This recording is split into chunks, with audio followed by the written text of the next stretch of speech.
शनि देवा को प्रणाम, शनि राजा को प्रणाम। शनि साधिका दीदी जी द्वारा 2001 में N2 सिडको के इस विशाल शनि मंदिर की स्थापना हुई है, जहां भारत के सभी क्षेत्रों से पहुंचने वाले असंख्य व्यक्ति ज्योतिष मार्गदर्शन का और शनि शांति उपाय अनुष्ठान का लाभ उठा रहे हैं।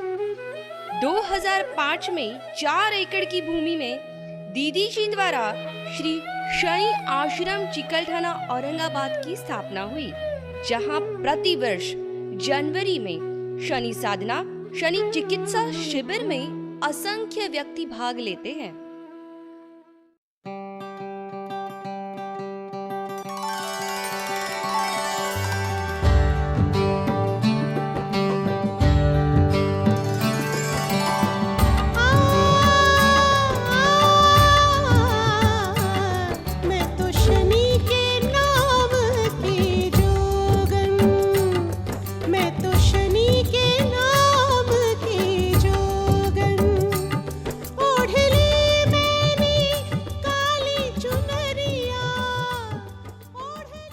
आपकी श्री शनिदेव जी की कठोर साधना से 26 किताबें, 26 सीडीज उपलब्ध है।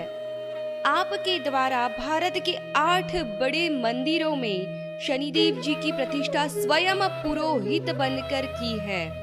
बम्बई की फिल्मी दुनिया में, बॉलीवुड में आप उनकी निजी मार्गदर्शक शनि एक्सपर्ट दीदी जी के नाम से प्रसिद्ध है। जन्म पत्रिका निर्माण में आपकी बराबरी कोई नहीं कर सकता। भारत के सैकड़ों कार्यक्रमों की सफलता के अलावा विदेशों में Nepal, Dubai, Malaysia, Singapore, Bangkok, USA आदि में अनेक आयोजन करने वाली आप भारत की पहली आध्यात्मिक महिला है।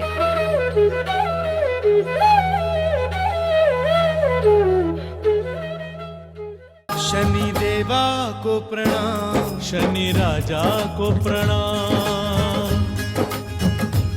शनि देवा को प्रणाम, शनि राजा को प्रणाम। शनि देवा को प्रणाम, शनि राजा को प्रणाम।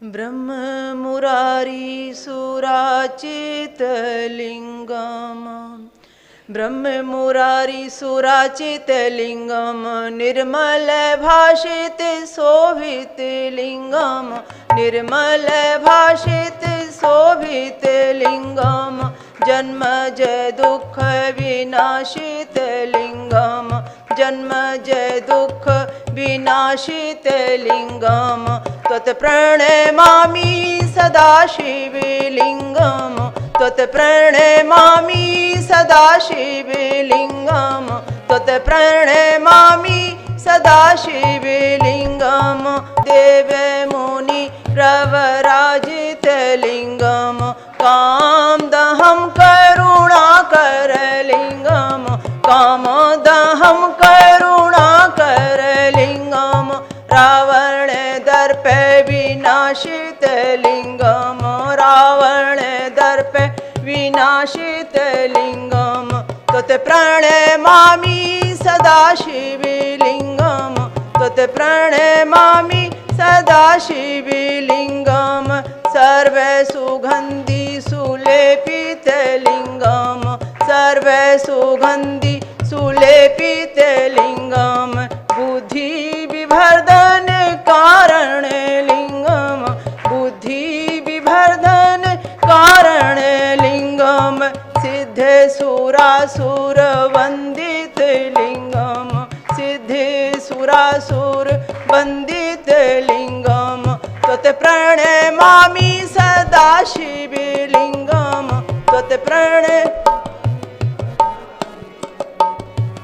कनक महामणि भूषित लिंगम, फणिपति वेष्टित शोभित लिंगम, कनक महामणि भूषित लिंगम फणिपति वेष्टित शोभित लिंगम दक्षे सुयज्ञ विनाशित लिंगम दक्षे सुयज्ञ विनाशित लिंगम तत् प्रणमामि सदा शिवलिंगम तत् प्रणमामि सदा तत् प्रणमामि सदा शिवलिंगम तत् प्रणमामि कुंकुम चंदन लेपित लिंगम कुंकुम चंदन लेपित लिंगम पंकज हार सुशोभित लिंगम पंकज हार सुशोभित लिंगम संचित पाप विनाशक लिंगम संचित पाप विनाशक लिंगम तत् प्रणमामि सदा शिवलिंगम तत् प्रणमामि सदा शिवलिंगम तत् प्रणमामि देवी गणार्चित सेवित लिंगम देवी गणार्चित सेवित लिंगम भावे रे भक्ति भीरे विचालिंगम भावे रे भक्ति भीरे विचालिंगम दिनकर कोटि प्रभाकर लिंगम दिनकर कोटि प्रभाकर लिंगम तत् प्रणमामि सदा शिवलिंगम तत् प्रणमामि तत् प्रणमामि सदा शिवलिंगम अष्टदलो परिवेष्टित लिंगम अष्टदलो परिवेष्टित लिंगम सर्वस्य मुद्भावे कारण लिंगम सर्वस्य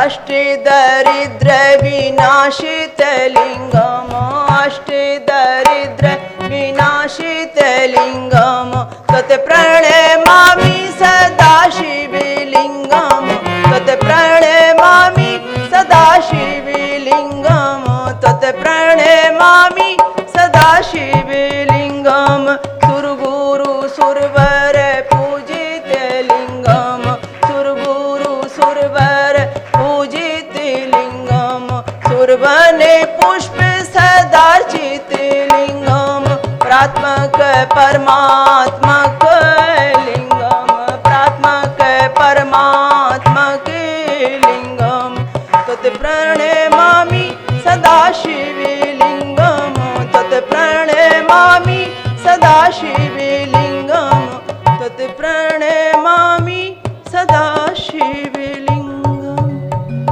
ओम नमः शिवाय। पुराण कितने होते हैं? 18 पुराणों के आपने नाम सुने थे। 19वां पुराण ये शनि पुराण जो 2003 में भगवान की कृपा ने मुझे लिखने का सौभाग्य दिया वो आपने देखा। इसके बाद में कल के विषय में आपने जाना कि शनिदेव का वैज्ञानिक स्वरूप क्या है, भौतिक स्वरूप क्या है और शनिदेव का ज्योतिषीय स्वरूप क्या है। ज्योतिषीय स्वरूप तो अक्सर लोग जानते हैं, लेकिन शनिदेव का वैज्ञानिक स्वरूप लोग कम जानते हैं। आज छोटी सी कहानी जानेंगे कि जब शनिदेव का समय आया तो गणपति जी पर कैसा प्रभाव पड़ा। छोटा सा प्रसंग हम जानेंगे। भगवान विष्णु पर जब शनि का समय आया तो भृगु ऋषि ने किस तरीके से अपने ही आराध्य देव भगवान विष्णु को अपमानित किया और शनि के प्रभाव ने ये सब किया और कैसे बाद में वरदान साबित हुआ। शनि के प्रभाव का वह समय, कोई घटना जो आज घट रही होती है आने वाले भविष्य से वह कनेक्ट होती है। आज कहीं किसी चीज़ का गुम हो जाना, किसी चीज़ में नुकसान हो जाना, आने वाले भविष्य में कुछ उससे लिंक जरूर जुड़ा होता है। तो जो भी प्रसंग ये आप सुनेंगे, हमारे जीवन में घटने वाले वो प्रसंग है कि हम समझते हैं ये हमारे साथ बहुत बुरा हुआ, पर बाद में हमें लगता है ये बुरा नहीं हुआ होता तो आज जो अच्छा देख रहे हैं वो कभी देखने को नहीं मिलता। हर प्रसंग से ये सीखने को मिलता है कि जो होता है वो अच्छे के लिए ही होता है, बुरा तो कुछ होता ही नहीं है। हमें हमेशा पॉजिटिव सोचना है। और प्रसंगों में आप जानेंगे कि अहंकार को ही शनि पीड़ा लगती है, तो हम अहंकार से कैसे बच के रहेंगे ये भी आपको समझना है। राजा बलि की कहानी, वामन अवतार की कहानी आपने जरूर सुनी होगी। वह कैसे शनि पीड़ा से प्रभावित हुए। आपने लक्ष्मी जी और शनिदेव का प्रसंग भी जरूर सुना होगा। आज एक छोटा सा अनुष्ठान आपको सिखाऊंगी जो वेदों से संबंधित है, गायत्री मंत्र से और लक्ष्मी जी से संबंधित है, जो मैंने मेरे शनि पुराण के 5वें अध्याय में सुनाया है, लोगों को बताया है, सिखाया है। शनि पुराण के 6वें अध्याय में आपको दधीचि ऋषि की कहानी से पता चलेगा कि शनि के प्रभाव से कैसे दधीचि को अपनी देह का त्याग करना पड़ा और दधीचि अमर हो गए। आपको पिप्लादिन ऋषि से संबंधित कहानी सुनने को मिलेगी। और ये शनि स्तोत्र जिससे हम पाठ, पूजा, विधि विधान, शक्तिपात आदि किया करते हैं, ये पिप्लादिन ऋषि की देन है। और कैसे पिप्लादिन ऋषि ने ये सब रचा। ये जो मैं आपको बताने जा रही हूँ इसमें मेरा कुछ भी नहीं है, ना कोई मनगढ़ंत है और ना कोई रची गई गाथा है। ये जितना भी आपको कल सुनाया या आज सुनाने जा रही हूँ, ये सब कहीं ना कहीं किसी ऐतिहासिक पौराणिक ग्रंथ से लिया गया है। हाँ, इतना है कि सागर से मोती खोजे गए हैं, जहाँ जहाँ जिस रूप में शनिदेव का प्रसंग था और ऐसा प्रसंग था जो मान्य किया जा सकता था, जो आपत्तिजनक नहीं था, वो प्रसंग हमने लिया और उसे कलेक्शन किया संस्कृत स्त्रोतों के साथ में। हाँ, उसमें ज्ञान कहाँ छुपा था, उसमें शनिदेव का रोल किस जगह था, वो ज्ञान मेरा है जो मैंने उसके साथ जोड़ा। तो सबसे पहले आते हैं गणेश जी के साथ जुड़े हुए प्रसंग से। हम सब जानते हैं कि हम गणेश चतुर्थी का साल में वो दिन भी मनाते हैं जब कई स्थानों में गणपति जी का स्थापन होता है, उनको बिठाया जाता है, या 7, 8, 10 दिन के बाद में विसर्जन भी किया जाता है। ऐसा क्यों करते हैं वो तो करने वाले ही आपको बताएंगे, पर जो होता है, जो हो रहा है, वो मैं आपको बताती हूँ कि चतुर्थी साल में जन्मोत्सव के रूप में गणपति जी की आती है। अब वो चतुर्थी जो आती है उससे जुड़ा हुआ एक प्रसंग है। अब प्रसंग अलग अलग तरीके से हैं, पर मैं उसे सरल करके आपको बता रही हूँ। हुआ ये कि गणेश जी का जन्मोत्सव मनाया जा रहा था। माता पार्वती ने बोला भोले शंकर से, आपने सबको निमंत्रण दिया है, शनिदेव को भी निमंत्रण दिया है, और शनिदेव तो आपके बड़े लाडले शिष्य हैं, वो तो पहले से आकर बैठे हैं। पर मैं देख रही हूँ इतनी देर से कि शनिदेव आकर तो बैठे हैं, पर एक कोने में जाकर बैठे हैं, ना उठते हैं, ना सर उठाते हैं, ना बात करते हैं, और ना मेरे गणपति जी को आशीर्वाद देते हैं। मेरे गणेश को आशीर्वाद देने के लिए शनि को आना चाहिए। आप बोलिए ना अपने शिष्य से, आप कहिए, शनिदेव से कहिए कि वो मेरे गणेश को आशीर्वाद दें। बुलाया है ना आपने जन्मोत्सव पर। यहाँ पर पिछले प्रसंग में एक बात हमने लोगों को बताई है कि शिवजी से वरदान मिला है शनिदेव को कि जिस पर तुम्हारी दृष्टि लगेगी उसका अहित हो जाएगा। शिव जी की बहुत तपस्या की है शनिदेव ने, और शिव जी तपस्या पर जब प्रसन्न होते हैं तो आंखें बंद करके कहते हैं भक्त को, मांगो क्या वरदान चाहिए। शनिदेव से भी ऐसा ही कहा, और शनिदेव ने कहा कि प्रभु मुझ पर यदि आप प्रसन्न हैं ना, तो सिर्फ इतना वरदान दे दीजिए कि मेरी दृष्टि जिस पर पड़े वो मुझसे निगाह ना मिला सके। मेरी दृष्टि मेरे पिता सूर्य से भी ज़्यादा शक्तिवान और बलवान होनी चाहिए, क्योंकि उन्हें तो बराबरी करनी थी अपने पिता से। भोले भंडारी ने कहा तथास्तु, ऐसा ही होगा। फिर क्या था, शिवजी से जो वरदान मिला था, शनि महाराज जी फूले नहीं समाये, कहने लगे भोले भंडारी आपने कह दिया और मैंने मान लिया, ऐसा मैं हूं नहीं। मुझे तो आपको प्रमाणित करके देना पड़ेगा कि हकीकत में मेरी दृष्टि में इतना तेज और इतना विकराल और इतनी क्षमता, इतनी शक्ति है कि लोग मुझसे निगाहें नहीं मिला सकेंगे। इसलिए मुझे तो परीक्षण करना है इसका। उसके पहले शनिदेव को वरदान दिया भोले शंकर ने कि जिस पर भी तुम्हारी दृष्टि पड़ेगी उसका अहित होगा, वह तुमसे तेज तुम्हारा इतना होगा कि निगाह नहीं मिला पाएगा। तो शनिदेव ने कहा प्रभु मुझे इसका परीक्षण लेने दीजिए, मुझे इसका परीक्षण लेना है कि वाकई में आपने जो कहा है उसमें कितनी सत्यता है, वो सत्य है भी या नहीं। और परीक्षण लेने के लिए मुझे आपसे अच्छा कोई नहीं मिल सकता, तो मैं तो आप पर ही परीक्षण करने वाला हूँ। वरदान आपने दिया है तो परीक्षण भी आप ही करने दीजिए, भला मैं किस पर जाके परीक्षण करूँगा। अब शिव जी तो बड़े परेशान हो गए, बुरे फंसे।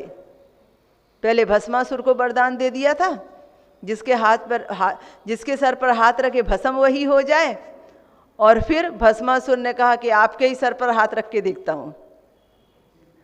और फिर शिव जी भागे भागे विष्णु जी के पास गए थे।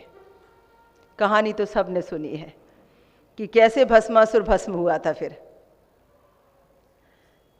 ठीक इसी तरीके से शनिदेव ने कहा कि मुझे तो आप पर दृष्टि का असर देखना है प्रभु, मुझे आप पर दृष्टि डालनी है।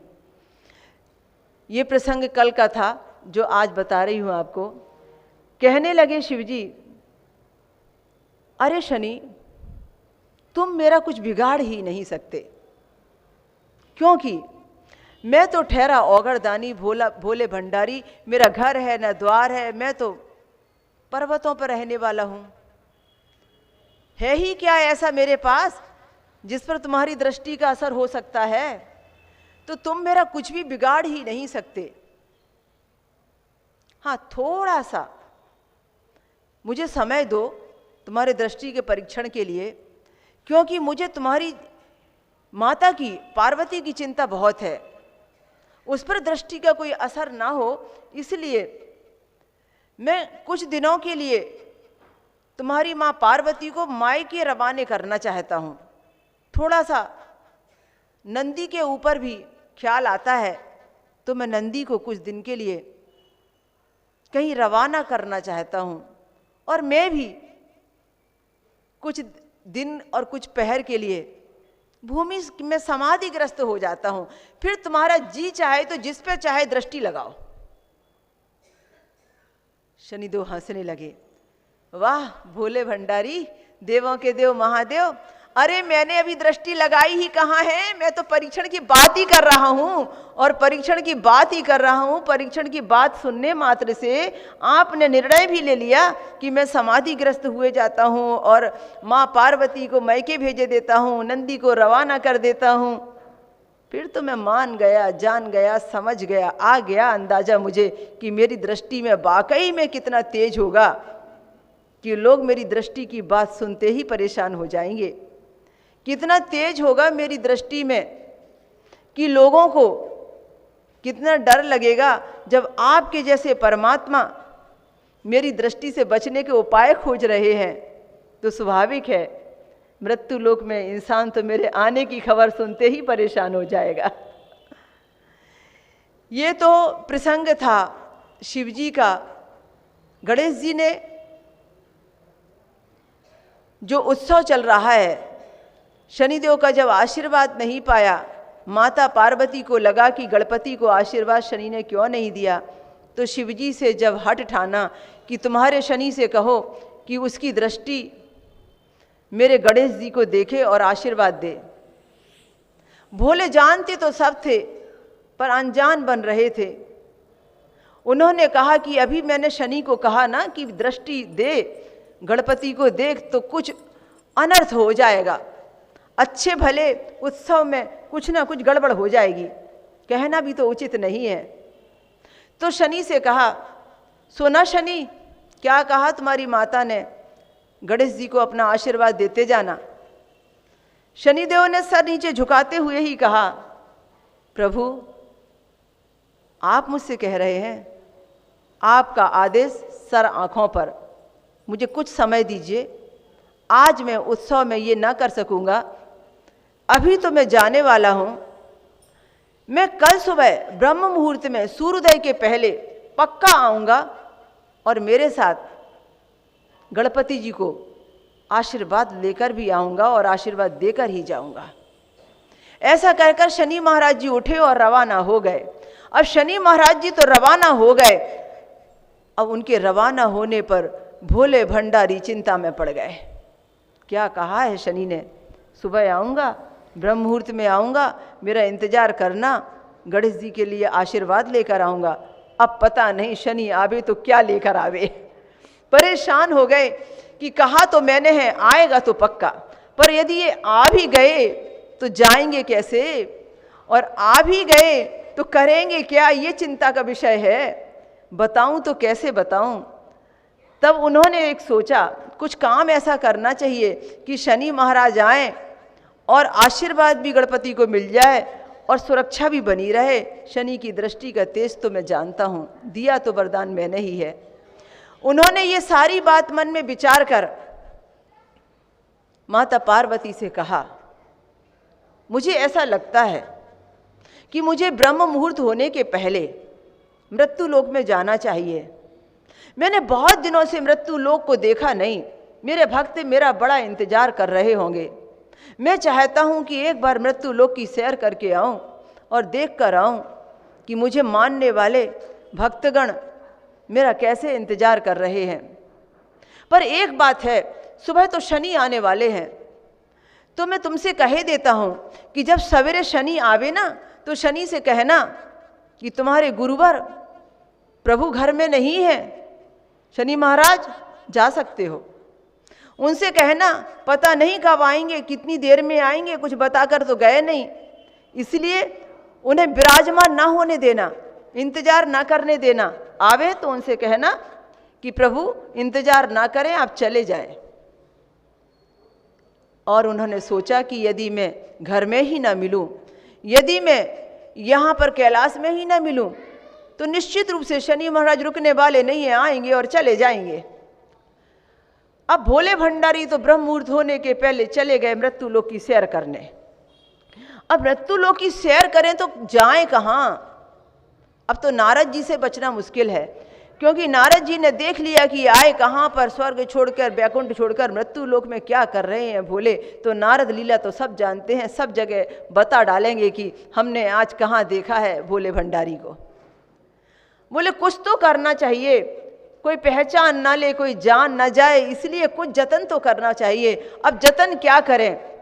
कुछ देर में एक हाथी का झुंड दिखाई दिया, तो उन्होंने कहा, आह क्या बात है, मैं हाथी ही बन जाता हूँ, हाथी ही बन जाता हूँ, कौन पहचानेगा? मैं हाथी रूप में रहूँगा, पशु योनि में जाऊँगा, कोई तो पहचानने वाला नहीं कि मैं कैलाशवासी हूँ, मैं महादेव हूँ। उन्होंने हाथी का रूप धारण कर लिया।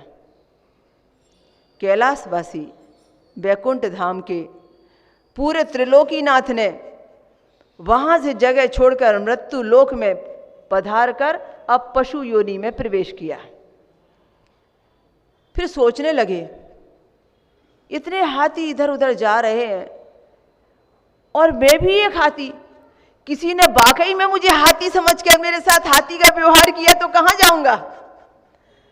बोले अब तो इन ओरिजिनल हाथी से डुप्लीकेट हाथी को बचना बहुत मुश्किल है, कुछ तो जतन करना पड़ेगा, मुझे कुछ ऐसा करना पड़ेगा कि उनको ऐसा ना लगे मैं डुप्लीकेट हाथी हूं।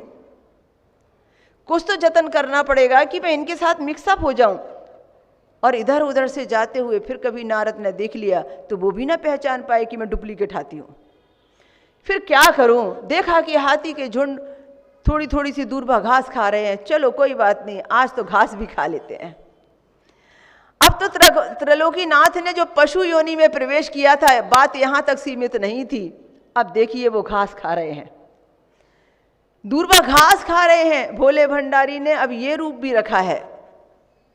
सुबह से दोपहर हो गई, दोपहर से शाम हो गई, मृत्यु लोक में समय का टाइम पास कर रहे हैं। आप कहते हैं ना, टाइम पास करना है। इधर शनि महाराज बराबर, एक तो एक दृश्य था, अब दूसरा दृश्य, शनि महाराज बराबर ब्रह्म मुहूर्त होते ही दस्तक देते हैं, कैलाश पर जाते हैं, द्वार खटखटाते हैं, कहते हैं प्रभु मैं आ गया आपका शनि। माता ने दरवाजा खोला नहीं है। माता कहती हैं, पार्वती कहती हैं, शनि महाराज आपके गुरुवर यहाँ है नहीं, प्रभु घर पर नहीं है, बताकर नहीं गए, कहाँ गए हैं, कब तक आएंगे, आप इंतजार ना करें, आप चले जावें, प्रभु आएंगे तो मैं बता दूंगी। शनि महाराज ने कहा, अरे माता गए हैं तो वापस तो आएंगे ना पक्का, पर पता नहीं है कब तक आएंगे, आप इंतजार ना करें। शनि महाराज बोले, कैसी बातें करती हैं माता, अरे आया हूं तो प्रभु से मिले बिना कैसे जा सकता हूं। कोई बात नहीं, जब आएंगे तब मुलाकात होगी, तब तक मैं यहीं विराजमान हो जाता हूं। बस शनि महाराज ने धूनी रमा ली दरवाजे के पास। बोले मैं तो मिले बिना नहीं जा सकता, आएंगे तो मैं मिलकर ही जाऊंगा। अब शनि महाराज ने जो धूनी रमाई, तो जैसे कहते हैं ना कि शनि के जैसा बैठ गया व्यक्ति, शनि के जैसा लग गया व्यक्ति। तो शनि महाराज एक जगह बैठे तो 2.5 साल तक हिलते नहीं। एक राशि पर 2.5 साल की यात्रा है उनकी, पूरे 30 महीने चाहिए। अब शनि महाराज ने अपना आसन ले लिया। उन्होंने कहा जब आएंगे तो मिलकर ही जाऊंगा, क्योंकि गणेश जी को आशीर्वाद दिए बिना, वचन निभाए बिना कैसे जाना भला। अब इधर सोचते हैं महादेव कि सुबह हो गई, दोपहर हो गई, शाम हो गई, अब कौन सा शनिदेव रुकने वाले हैं, अब तो चले जाने वाले हैं, अब जाना चाहिए लौट के घर वापस।